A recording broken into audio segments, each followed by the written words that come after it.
My name is Andy Ritan. I'm the owner and broker of Ritan Property Group, a residential property management company in Atlanta, Georgia. I've been managing residential income property for about 20 years, and at present my company manages about 250 single-family homes. This video is about a form we use very frequently in our business, and it saves us a lot of trouble.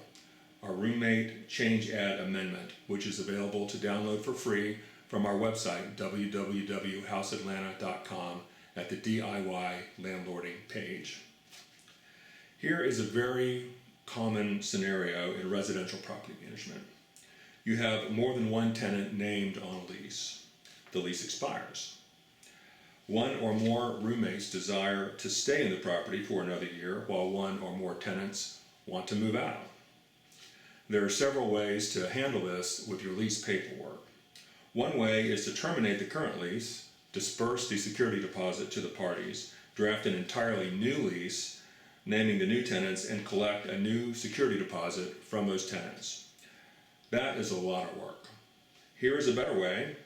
Number one, amend the lease to extend the expiration date of the lease by 1 year, and number two, execute our roommate change ad amendment.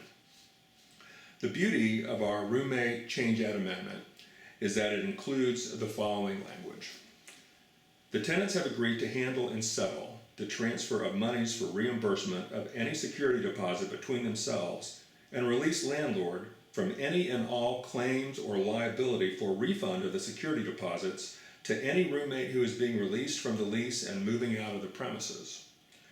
Released roommate agrees to look solely to the remaining roommates for reimbursement of any amount he or she claims to have paid toward the security deposits.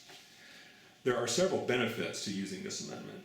First, it saves you a lot of work because you don't have to terminate the old lease and draft a new lease. Also, you don't have to pay out and then recollect a security deposit. But lastly, and most important, this amendment spares you from having to wade into any dispute among the tenants as to who paid the security deposit and who should get some portion of it back. The tenants agree to settle all that among themselves and to leave you out of it. This is a fantastic problem to leave to your tenants and not have to get involved in at all. I would never say never with respect to having liability for the security deposit, but I think this form is pretty airtight. I've been using it for many years and have never had any disgruntled tenant who has signed this amendment come back to me later wanting to collect security deposit funds from me rather than from his or her former roommates.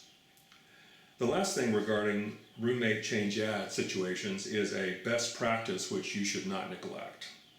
Let's say you were a property management rock star and did a very thorough job at screening your tenants before they signed the original lease. What if the tenant who is leaving the lease had a big enough income to carry the lease all by himself, but the remaining roommate or roommates, the ones who must now carry the rent after the big earner leaves, don't earn enough money to pay the rent? Is this something that you should worry about? Absolutely, you should worry about that.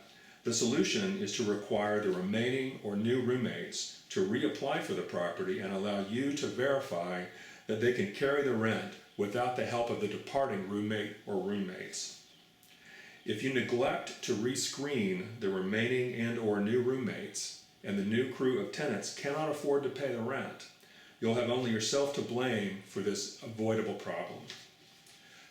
I'm not an attorney and I do not provide legal advice.